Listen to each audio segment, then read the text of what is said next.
19 जून को रात के 10:30 बज रहे हैं और अभी-अभी सूचना प्राप्त हुई है कि 18 जून के रोज़ हुई नेट परीक्षा रद्द कर दी गई है। ये परीक्षा भी नेशनल टेस्टिंग एजेंसी एनटीए ने ही कराई थी। एनटीए हमारे दर्शक जानते ही हैं कि बीते दिनों से नीट यूजी में जो अनियमितताओं के इल्ज़ाम लगे थे, पर्चा लीक के इल्ज़ाम लगे, फिर ग्रेस वाला प्रकरण आया, उसको लेके चर्चा में है। और अब उसी संस्था द्वारा करवाई गई एक और बड़ी परीक्षा जिसमें हज़ारों अभ्यर्थी हर साल हिस्सा लेते हैं पूरे देश से, उसके कैंसिल होने की खबर आई है। और इसमें भी एजेंसी का ऐसा अंदेशा है कि अनियमितताओं की आशंका थी और उसे देखते हुए परीक्षा को रद्द करने का निर्णय लिया गया है। इस बारे में हम प्रशांत से बात करेंगे, जो अभ्यर्थियों से जुड़े मसलों को लगातार कवर करते रहते हैं।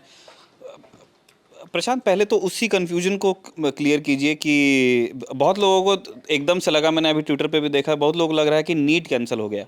हाँ, मेरे पास भी इन्फॉर्मेशन जब बुलाया लोगों ने तो उनको लगा कि नीट को रद्द किया गया है, जो कि लेकिन मेडिकल की परीक्षा है। हाँ, जिसको लेकर पिछले कई दिनों से बात चल रही है। 4 तारीख को रिजल्ट आया था, उसमें कई तरीके की बात करी गई ग्रेस मार्क्स को लेकर। लेकिन फिलहाल जो अभी जो अपडेट है और बड़ा अपडेट है कि कल यूजीसी नेट परीक्षा जो पास करके आप पीएचडी करने जाते हो, फेलोशिप मिलती है, तो कल उसका एग्ज़ाम हुआ था। जो जेआरएफ वगैरह के लिए लोग देते हैं। हाँ, तो कल एग्ज़ाम हुआ था 2 शिफ्ट में पूरे देश भर में, लेकिन उसको अब रद्द कर दिया गया है। और एनटीए की तरफ से बताया गया है कि जो national cyber security crime threat analytics की टीम है, हाँ, I4C एक सेंटर है मिनिस्ट्री ऑफ होम अफेयर्स के अंडर में, उनको कुछ जानकारी मिली थी कि पेपर की जो इंटीग्रिटी है वो कॉम्प्रोमाइज़ हुई है। यानी या पेपर लीक कह लें, या ऐसा हो सकता है कि पेपर किसी के पास पहुंच गया मतलब हो। जिस अनुशासन में परीक्षा होनी चाहिए थी गोपनीयता के साथ में, उसमें रिस्क उनको फील हुआ। हाँ, ऐसी कुछ इन्फॉर्मेशन आई थी साइबर सिक्योरिटी की टीम के पास,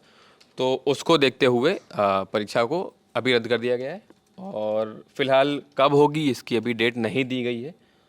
और अच्छा, ये पीआईबी की तरफ से जो सूचना आई है उसके अंदर कुछ कंफ्यूजन शायद इसलिए भी होगा क्योंकि इसके अंदर नीट यूजी का एक पैराग्राफ है। वो पैराग्राफ क्या कहता है, प्लीज़ वो बता दीजिए प्रशांत। उसमें इसमें ये लिखा हुआ है कि जो ग्रेस मार्क्स वाला इशू चल रहा है नीट यूजी का, तो एनटीए ने बोला है कि उसको फुली एड्रेस कर लिया गया है।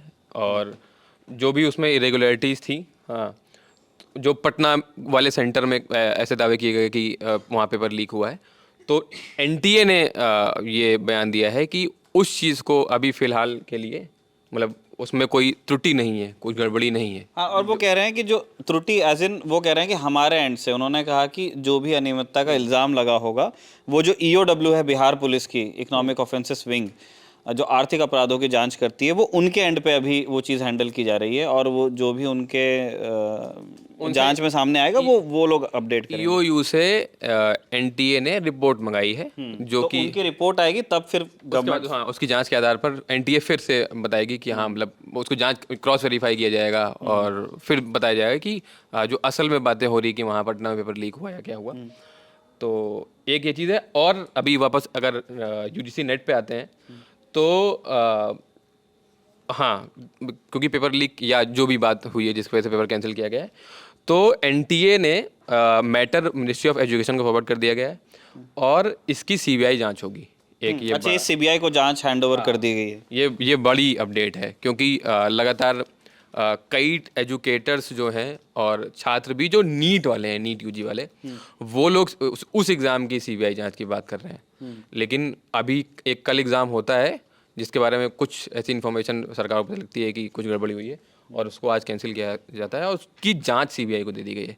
तो ये बहुत बड़ी अपडेट है एक। और ये भी एक ओएमआर वाला जो गोले भरने वाली विधि होती है, उसी से, क्या नाम इसका भी। हाँ, ये पेपर भी नीट की तरह ही पेन एंड पेपर फॉर्मेट में ही होता है, ऑफलाइन होता है, ऑनलाइन नहीं होता है, नेट फिर ही। आपका वो ओएमआर स्कैन कर लिया जाता है। अभी ये शिक्षा मंत्रालय का फैसला है, केंद्र सरकार का।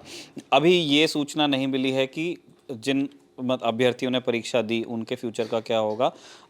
सरकार ने ये ज़रूर, मतलब पीआईबी की रिलीज़ में लिखा हुआ है कि एक फ्रेश एग्जामिनेशन कंडक्ट किया जाएगा। इसका मतलब जितने लोगों ने 18 जून को नेट का पेपर दिया था, उन सबको एक और मौका मिलेगा, एक और परीक्षा होगी जिसमें वो बैठेंगे, दोबारा जवाब दे सकते हैं, फिर उनका जो रिज़ल्ट वगैरह वो सब सारी चीज़ें आएंगी। लेकिन उसके लिए एक फ़्रेश स्केड्यूल अनाउंस किया जाएगा, जो अभी नहीं किया गया है। अभी की सूचना यही है कि 18 जून को हुआ नेट का पर्चा रद्द कर दिया गया है और उसकी जांच दे दी गई है केंद्रीय अन्वेषण ब्यूरो यानी कि सीबीआई को। इसी तरह के अपडेट्स हम जो अभ्यर्थियों से जुड़े हुए मसलों पर आपको देते रहेंगे। उन सब को अगर आप देखना चाहते हैं, सुनना चाहते हैं तो बने रहिए दी लल्लन टॉप के साथ।